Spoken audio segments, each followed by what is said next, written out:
you reveal some cards, and then you like, well, we have between 5 and 10 Stardust, so what is it you want to do? Do you want to actually waste more Ionized Stardust revealing cards, or do you actually want to instead reset the grid? Because we will add buttons. Hey everyone, welcome back to the series. So this episode will begin a little bit differently because we will need a few assets for this episode. So I will show you how to make very simple assets.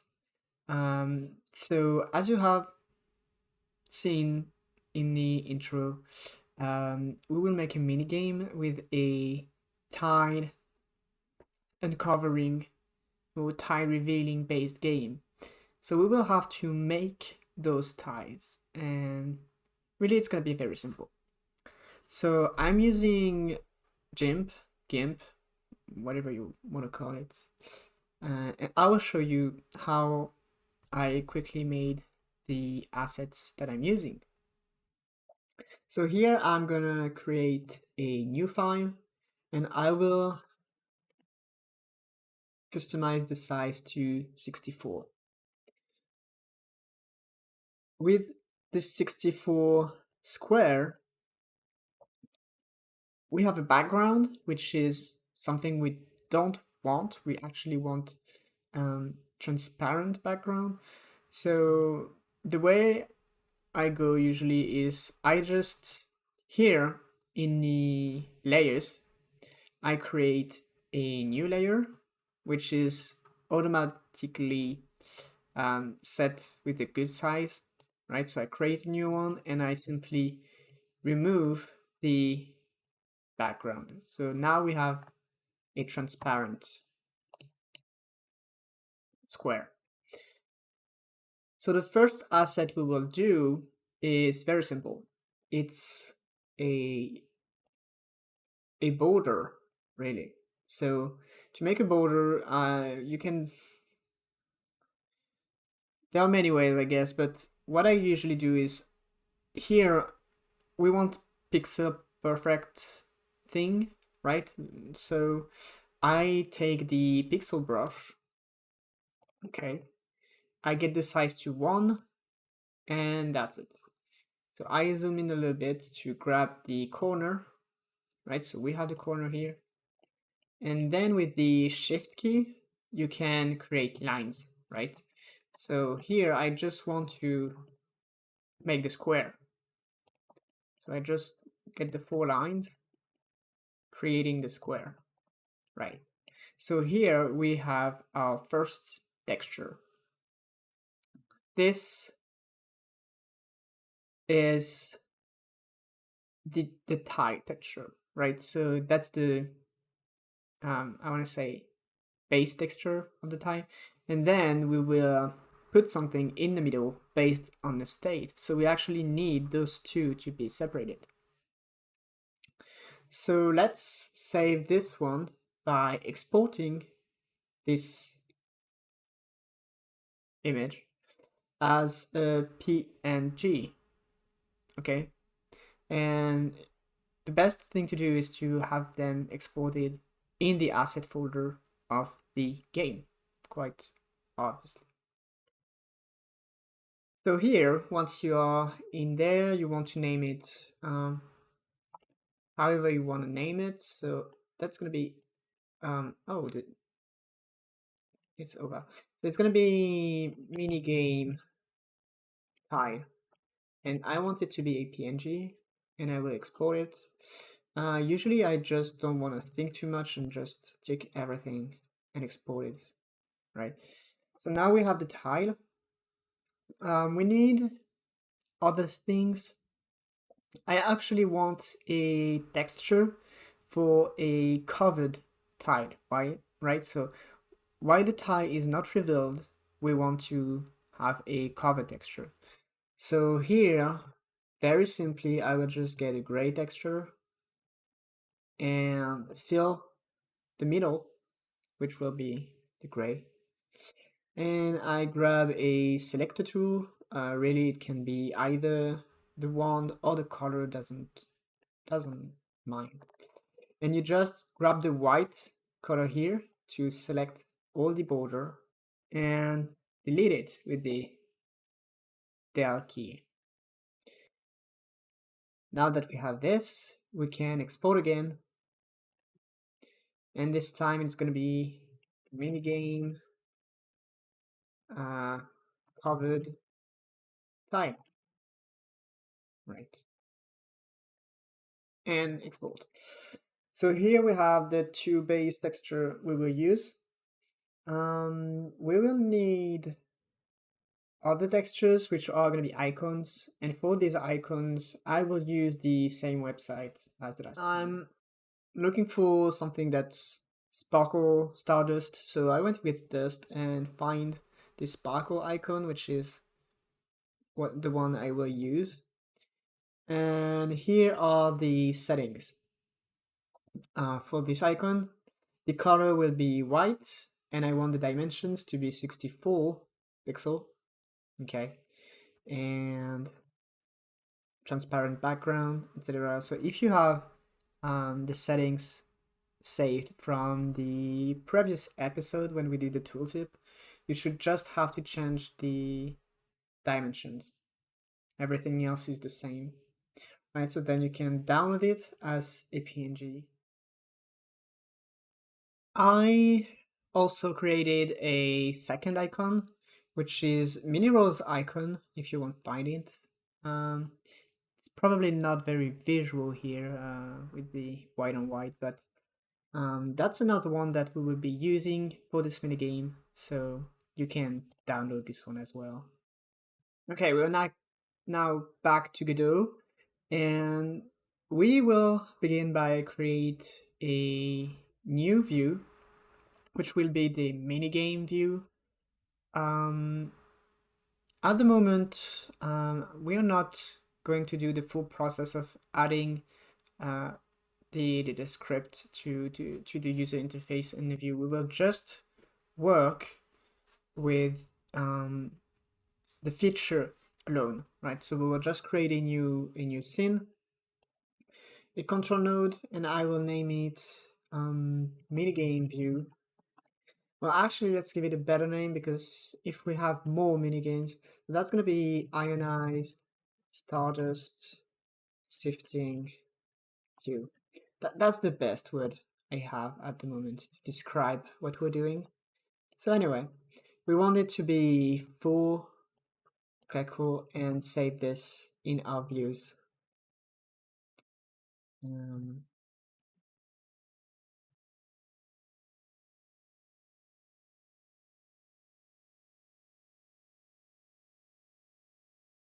so we need to create a grid that will position all the tiles that the player will be able to sift through. So we can start by making the grid. All the tiles really don't matter much, right? Let's start with the grid. It's very easy. We will just use the grid container node. Okay, very simple. We will put it in the center and give it 5 columns. We want a 5 by 5 grid, so we have 5 columns, and it's good.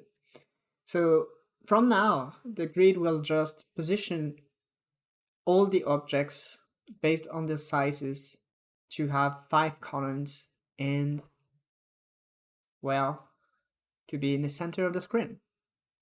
So that's it. Now we need to create a sifting tile, okay? So we will create a component for this, because that will be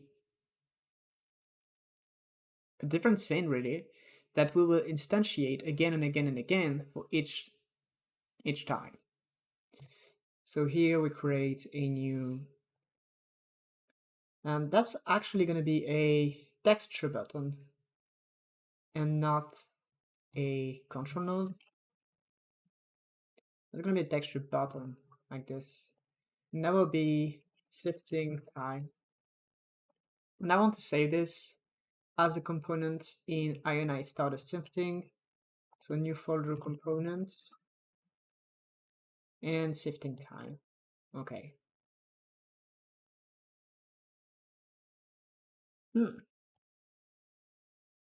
Right. Take the whole place. Well, actually, not necessarily.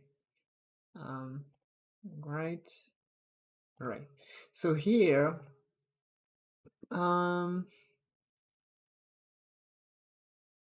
since it is a texture button, we need to assign to, we don't need to, but we can assign to it a texture and we can give it a size. So here, I want it to be centered. Don't want it to take the full place. Where is the center? It's here. And I want a minimum size of 64 and 64. So this is our button, right? So now we need to find the texture. So texture button, we have a texture thing here. And really, actually, we don't want to make any difference between all this. So I will just load the button texture and have it on every different type of behaviors of the button. I think we do not want texture here, pure black and white bitmap image for click detection, right? So here, because we don't want to change this, we want the click area to be the entire button, right? So now we have this little button here. In the texture, we do want to get a nearest filter, because if we take linear, it's blurry, and that's not what we want. Let's get nearest. Right.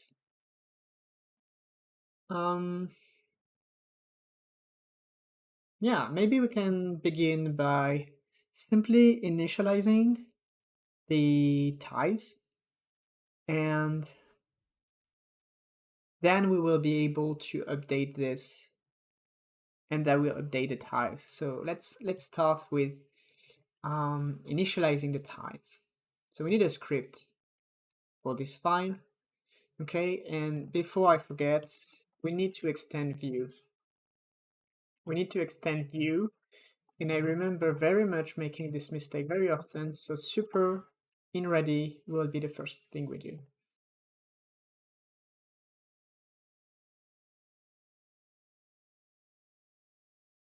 So we want to instantiate the sifting tile 25 times, 5 by 5 square.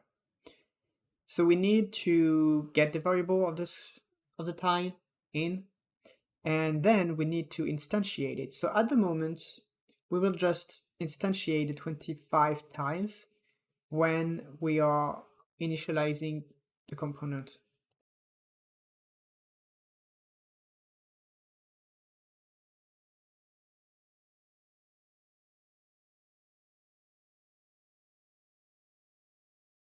So we need to generate tiles. Okay, so we need to generate 25 tiles, and really it doesn't matter how many columns, how many lines. That's the grid container which will manage and position all the children. So we do need to get the reference to the grid container, so we can, well, yeah, drag and drop. We can drag and drop. We can use a get node.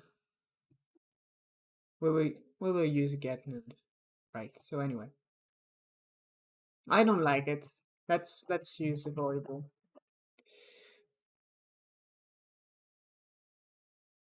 Yeah, I will show you. I will show you how to use the get node method because we have never used it yet. So let's go with this option. So I was editing the video and I noticed I didn't explain quite well how to use the get node method, what it does, and when to use it. So the idea is that you will be looking for a node in the current scene tree. So let me show you with Godot as an example. Where is it? Here, the script was this one. So when you attach a script to a node, the node becomes an anchor point, I would say, which will serve as a positioning, a route. That's hard to explain really, but when you use a method like addChild, it will have a different result based on which node it is called on. So if you just use addChild from a specific node, right? So if you say, I want to take grid container and add child from grid container, then you want to basically create nodes which will be children node of grid container. Get node is a method that is very similar to that. You will actually look for a node based on its name in the tree, right? So here, when we're using get node, which is right there, it's basically the exact same thing, sort of, as saying self.getNode. So what you're doing is saying, I want to grab a node, which is a children node, a child node of Ionized Stardust Sifting. I want to grab and look for the children and find one which has the name grid container. Okay, and you can go a little bit further by adding, I don't know, let's add a node which we will just name node like this. You can then use a path, so you can find grid container slash node. So that is how you use get node. It helps you find a child node by using their names.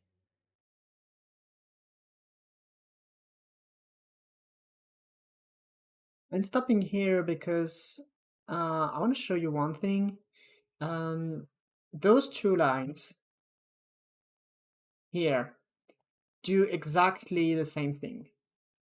Exactly. But that's me. In my opinion, this line, while way shorter, is, I don't like it. So that's it. So if you want to use the dollar symbol for the get node method, no problem. It's probably way more popular than I think it is, but I just am weird.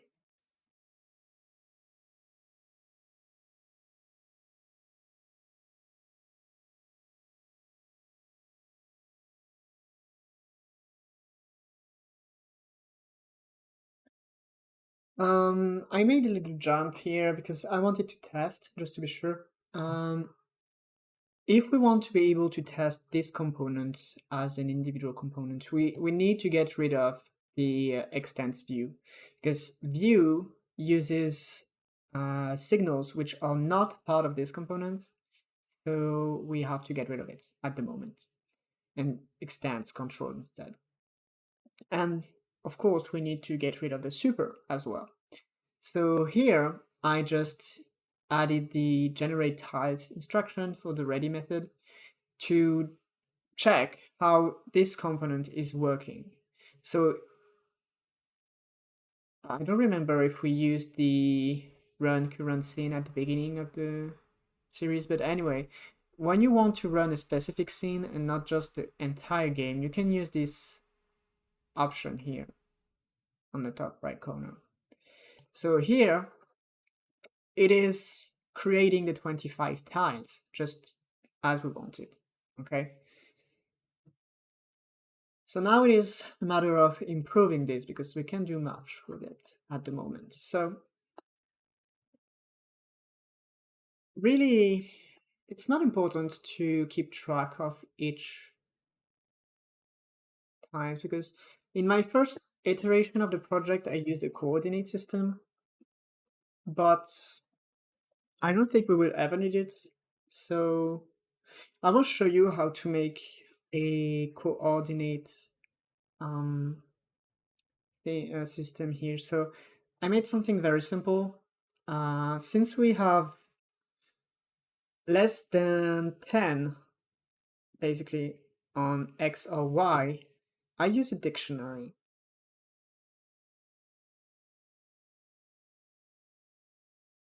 So I created an empty dictionary, and what we want is to add all the tiles in the dictionary with the coordinates as as key. So if you don't know how a dictionary works, and I think we never did this in a series, basically it's like an array, but instead of having indexes 0, 1, 2, 3, we have keys. And keys can be way much more than indexes. They don't have to be ordered, and they can be string, for example. So here, we're going to use the coordinates as key for the dictionary.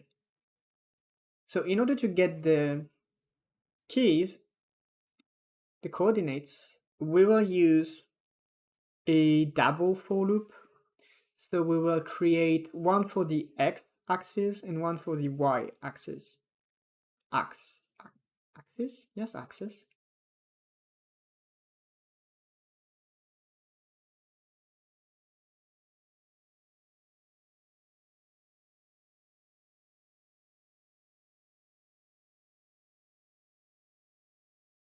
Right. So here we have created a list, a dictionary that contains all the tiles we have created. So let's just export this so we can see in the editor what it looks like. So when we're testing, just reminding you, we can use the editor to go check the remote. So here we have access to the current nodes and stuff, the tree actually in the which we're trying. So we can check in the remote the node with the script we have, and we have the ties and the dictionary with all the different tie objects within it, right? So here we have little view, etc. But anyway, that's something which can be interesting to know when we are debugging. So yes, we can do this. Okay, so now we need to have the behavior of the tiles to be a little more complex, right?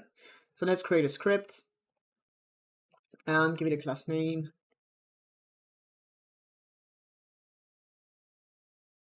Let's start with something quite easy. We will give this tile a property which will be its coordinates. Okay, so we will have a variable coordinates, which is going to be a string, and which is not initialized. We want it to be null. So now, how does the tile get its coordinate in the grid? Well, the easiest way is just to have the generator right there to give the information of the coordinates to the tile. So here we have the node object, and we just want to access its coordinate property to have the information.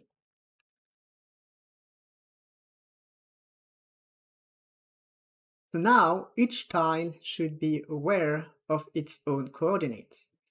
We actually can try this by making a very simple behavior. We will connect the press signal on here, create a new method, and every time we click on a tile, we want to print its coordinates.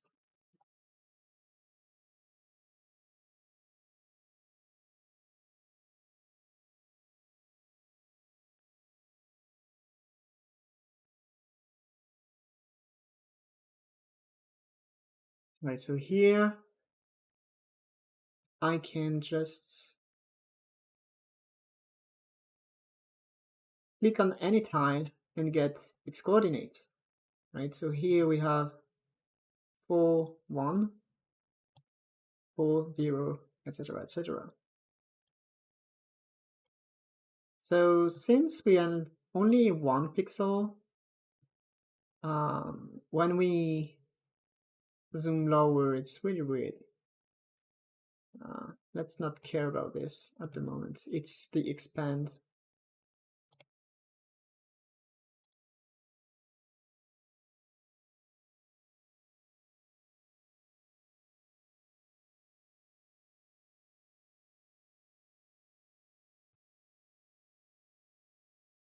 Right, so we can disable the expand so that it is exactly the same. Since we're on a user interface game, that's probably better at the moment. Let's not bother too much about it. So yeah, each tile is aware of its key, its position. It might not be necessary right now, it could be necessary later on, but anyway, it's not complicated, and now you know how to make this. So now what we will do is create a system basically that will tell whether the tile is uncovered or not. So we will use an enum to define the different states that can be the tiles in. So let's have an enum. Okay, so here we just have described 4 states the tile can have.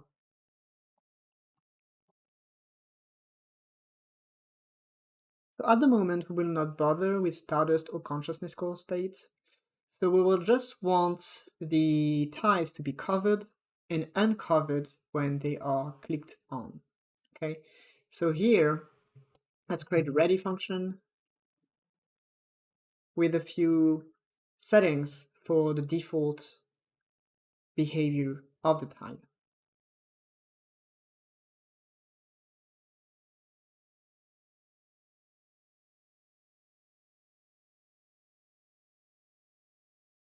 So here at the moment, we have something very basic.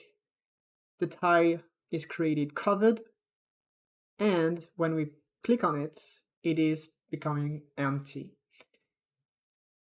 There is one thing which is missing, and that is a visual difference for both states. So in order to make this difference, we will just create a node in this texture button, and that will be a texture rect node. Okay, and we want this node to be, let's name it texture. We want to change this texture based on the state of the button. So here, let's get a few variables, which here will be the main textures. So again, we can create, we can drag and drop, that works, to get a path. Let's see, or we can use the export. So I think I'm going to use the export as usual.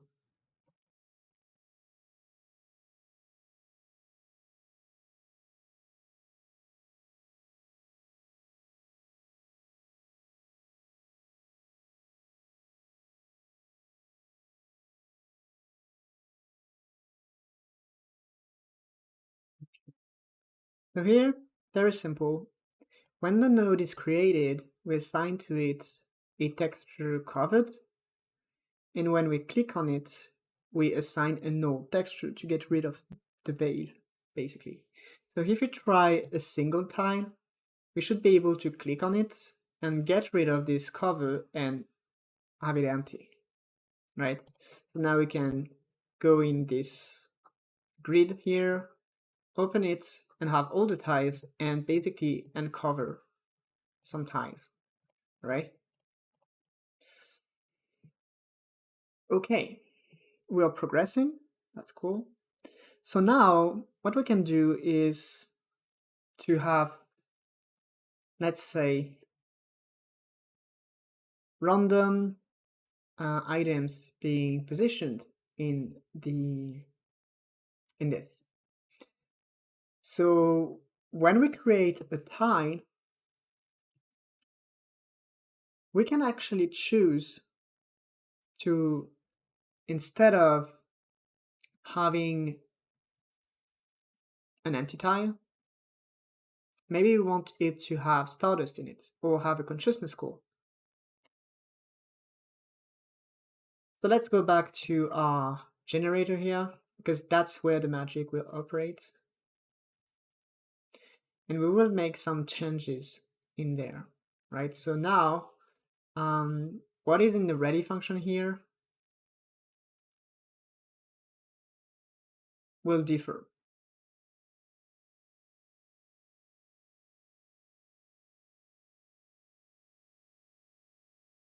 Here, when we generate a tile, we roll a dice, 100 faces, and we want to see if it is inferior to 33. So we have 1 out of 3 tiles which should be Stardust instead of empty. Now let's just get back in there and change this. Maybe we want to have an else function, an else feature to have this state to covered.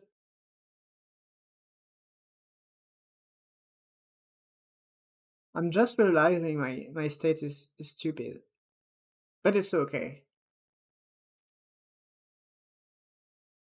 It's okay. Actually, this state, the covered state, is unnecessary.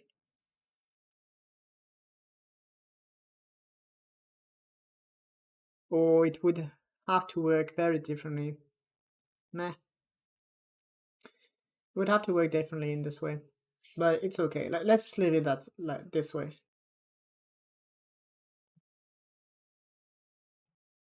Let's get rid of the covered state.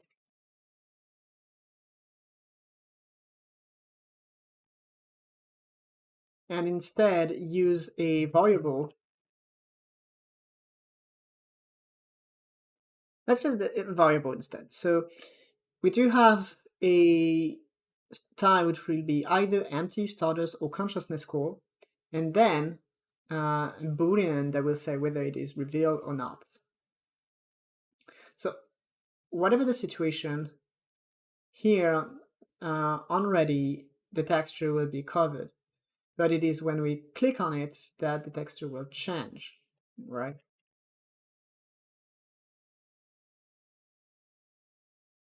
Let's just import both Stardust and consciousness core.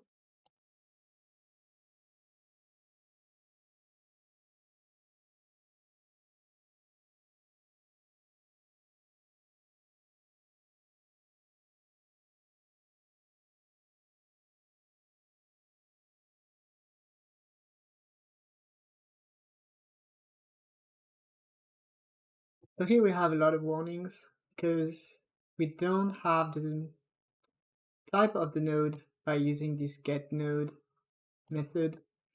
Really, it's okay.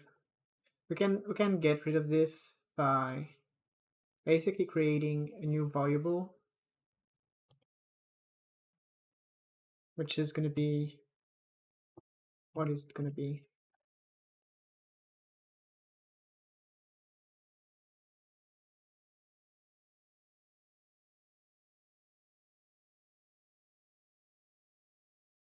Alright, so this way we don't have any warning and we are very sure that we do cast the texture on a node that has a texture. Anyway, we should actually be able to try again. Let's see.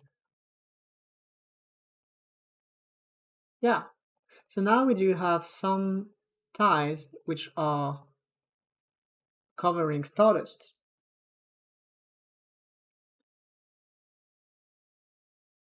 But it doesn't do anything yet. And we don't have any chance to find a consciousness core either. So maybe we can create a new random system that will have a chance to spawn a consciousness core,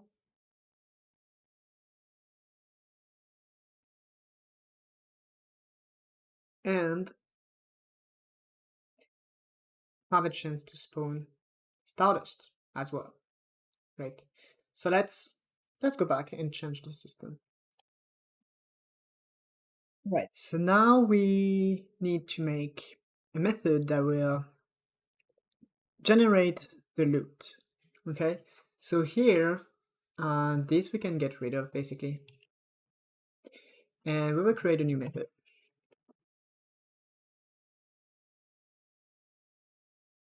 The first thing I want to do is to check whether or not I will create a consciousness core.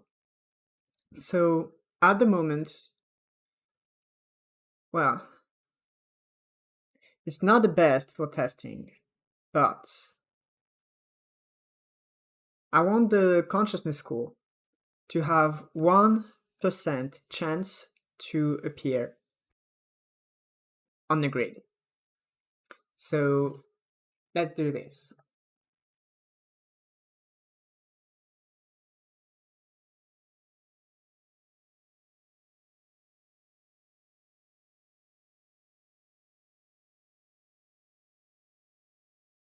Here we have a simple 1% chance check. Now what I want to do is to generate a consciousness core on one random tile. So in order to do this, what I will do is pick a random number between 1 and 25, which represents the tiles, and then I will use some mathematical operators to get a coordinate based on the result of this operation, of the operation. So what I need is a time, random time.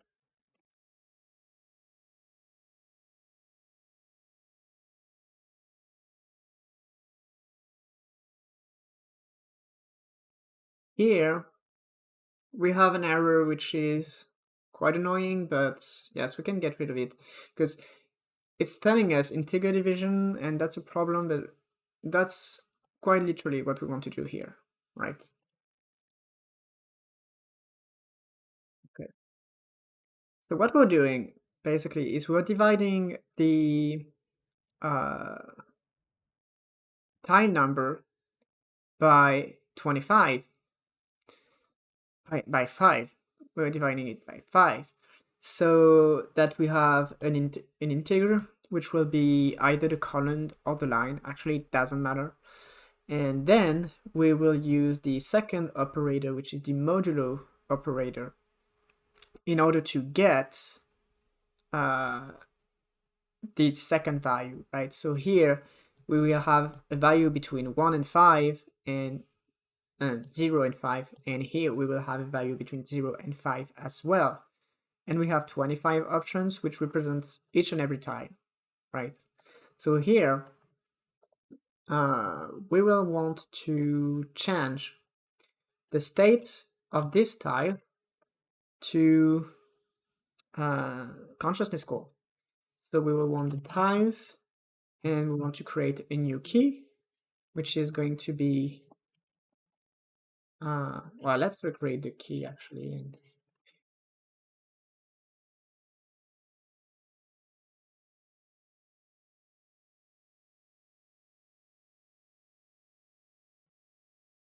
here I'm not making any more check than this, because since we are at the beginning of generating loots, all 25 tiles are supposed to be empty.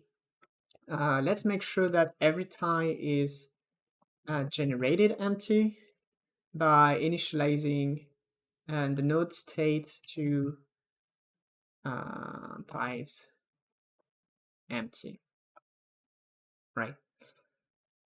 Now that we have this, I actually want to generate a random amount of Stardust between 5, a minimum of 5, and maybe a few more based on a random value. So let's generate a variable which will be extra Stardust. So we will have a random amount of Stardust between 5 and 10. So we have a base of 5, and I will be a random number between 0 and 5 extra Stardust spawning as well. Let's have the const here.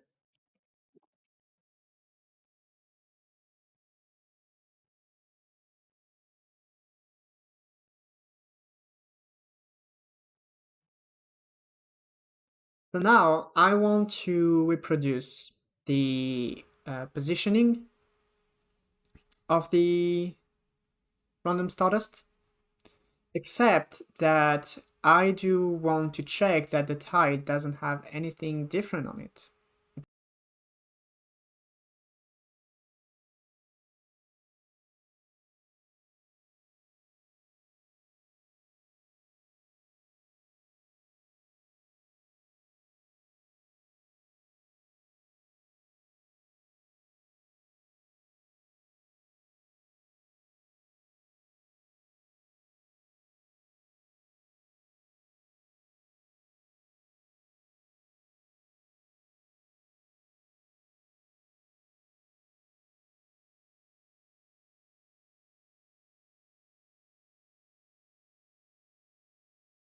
Okay, so I honestly don't remember what I explained before typing this, but we do have a random amount of Stardust.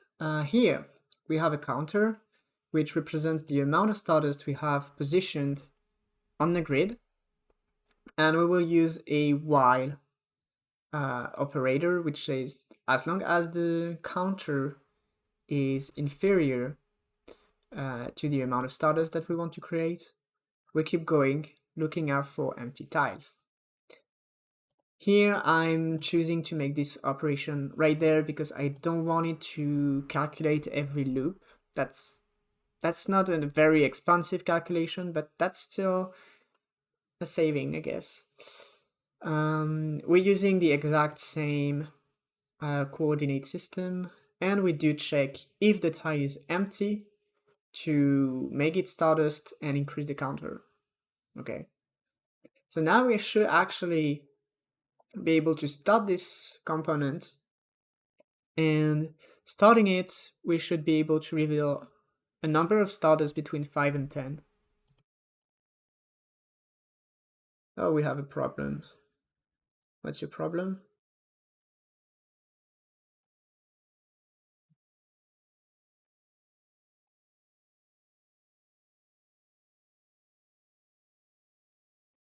So yeah, maybe it's good. It has to be between 0 and 24 instead of 1 and 25. That's probably it.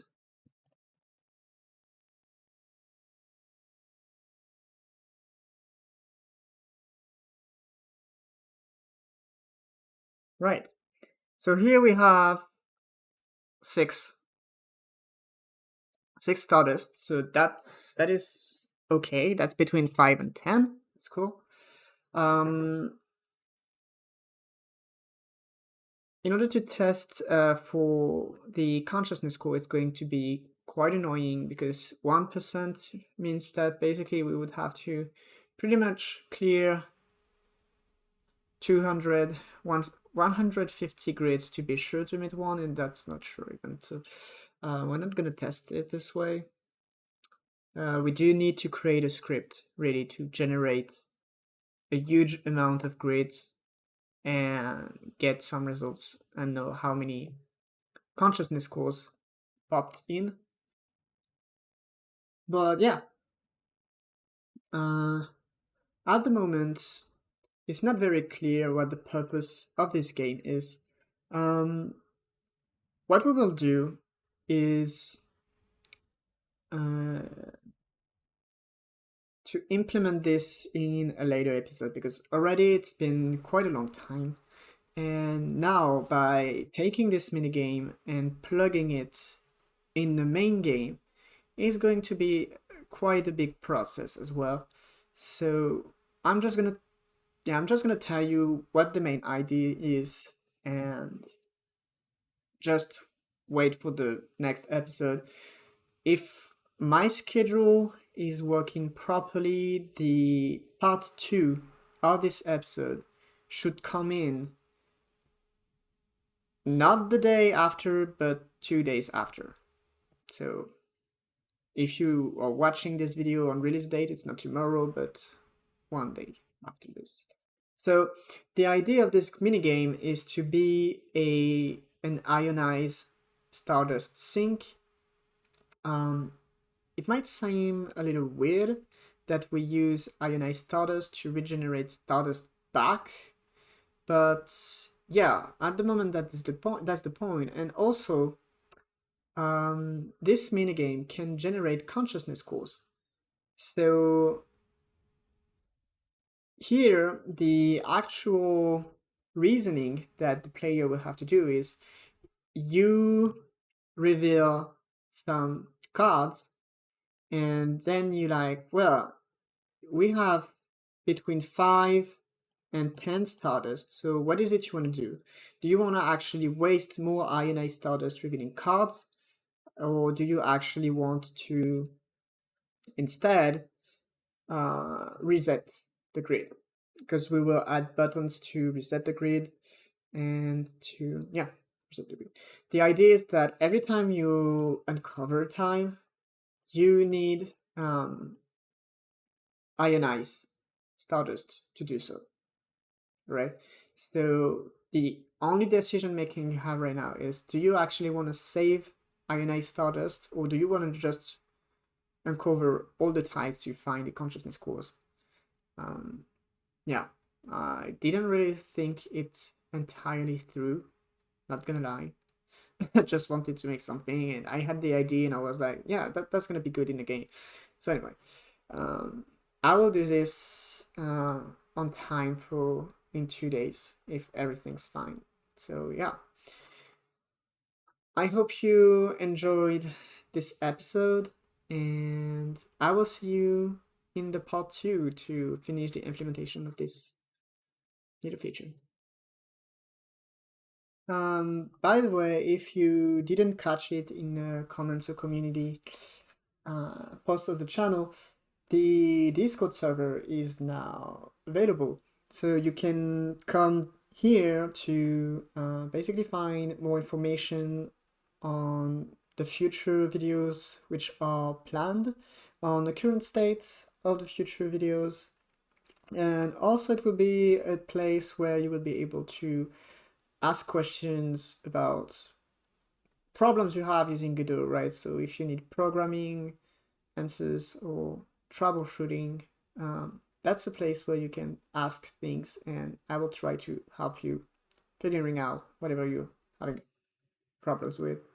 So yeah, check the link in the description.